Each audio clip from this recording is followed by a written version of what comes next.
They left their families, sacrificed their time, and often, unfortunately, even gave their lives so that Ukraine would win this terrible war. Both the Day of Ukraine's Armed Forces and the Volunteer Day were celebrated this week.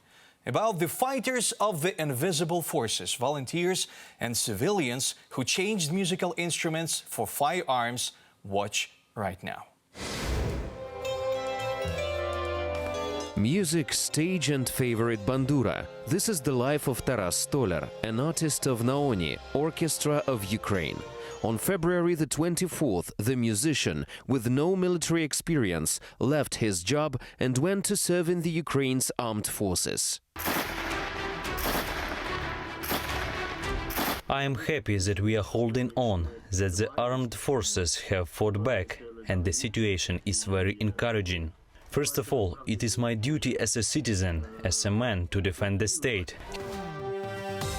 Taras worked as a lawyer for 22 years, and on February the 24th, he volunteered for the ranks of the armed forces of Ukraine.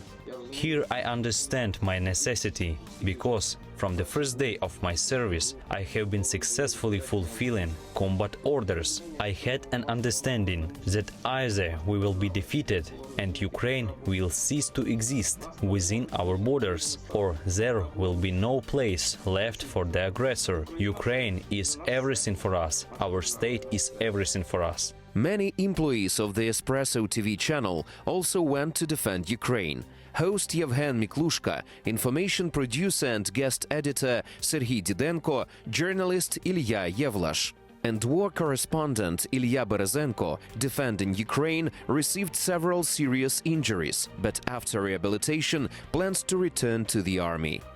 If I am asked, how can you be a journalist after my military experience, after having fought against invading troops, I will put it very simply. Because the invading troops intruded on my territory. They came literally to my door, and this is not an exaggeration. Unfortunately, our video editor Vasyl Yavorsky died on the battlefield defending Ukraine. There are many women in the ranks of the Ukraine's armed forces. IT worker, volunteer and public activist Irina Kleimenova saved dozens of soldiers and civilians at the front.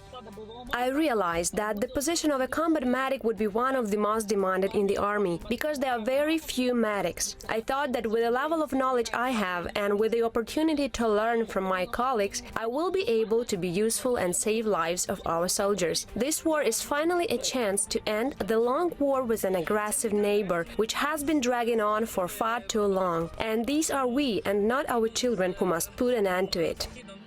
And these are fighters of the invisible front. They aren't holding firearms in their hands, but without them our military wouldn't survive.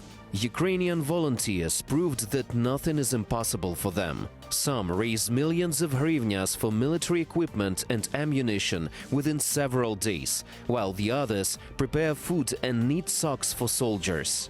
82-year-old Olha Fedorivna cuts ribbons for camouflage nets. For more than 8 years, since the war in Donbass began, the woman has been coming to the volunteer center to help. I cut as I can because my eyesight is not that good anymore. I don't sleep at night anyway, so I come to help. Everyone has to help. Hundreds of thousands of people, everyone in their place, are working to win this war. Today, the whole world marvels at the heroism, resilience and endurance of Ukrainians. Thanks for watching our YouTube channel. Latest news, trends, and analytics on all about Ukraine. Like, share, and subscribe. Any questions, proposals, and comments, contact us via email.